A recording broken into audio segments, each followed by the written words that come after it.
بسم اللہ الرحمن الرحیم. السلام علیکم ورحمۃ اللہ وبرکاتہ. How are you dear students? This is your Urdu period. First recite دعا. ربی زدنی علما. اے میرے رب میرے علم میں اضافہ فرما. بیٹا اپنی اردو کی بک کا صفحہ نمبر 59 کھولیے. جی بیٹے پیج 59 پر ہم آ گئے ہیں. سوال نمبر 5 کریں گے آج ہم. عید کے دن خوشی منانے کی چند سنتیں لکھیں. اس کا جواب ہے عید کے دن خوشی منانے کی بہت سی سنتیں ہیں، جیسے نہا دھو کر نئے کپڑے پہن کر مسجد جانا، راستے میں تکبیرات پڑھتے ہوئے جانا، عید کی نماز اور خطبے کے بعد گلے ملنا اور ایک دوسرے کو مبارکباد دینا. پھر بیٹے ہمارے پاس گرامر کا کام ہے اور ہمارے پاس عنوان ہے سوالیہ حروف یا حروف استفہام. جن جملوں میں کچھ پوچھا گیا ہو انہیں سوالیہ یا استفہامی جملے کہتے ہیں.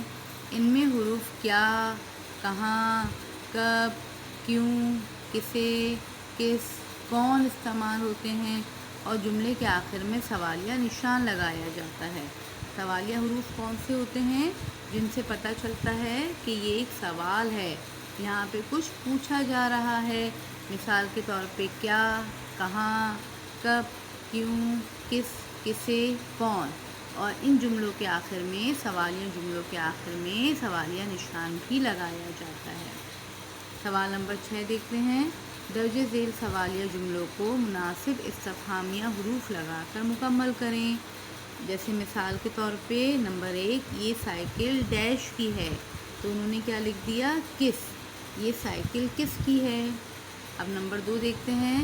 تم ڈیش سے آئے ہو. اب یہاں پر کیا آ سکتا ہے؟ تم ڈیش سے آئے ہو، تم کب سے آئے ہو. ٹھیک ہے. اس کے بعد ہے بیٹے ابیہا ڈیش رو رہی ہے. ابیہا کیوں رو رہی ہے. نمبر 4 جماعت میں ڈیش اول آیا. جماعت میں کون اول آیا.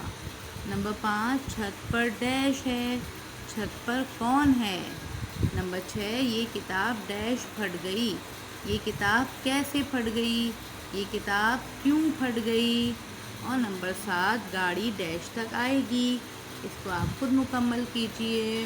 امید ہے آپ کو آج کا کام سمجھ آیا ہوگا. اپنا کام صاف ستھرے طریقے سے کیجئے. اپنا اور اپنے گھر والوں کا خیال رکھیے. جزاک اللہ خیرا کثیرا. السلام علیکم ورحمۃ اللہ وبرکاتہ.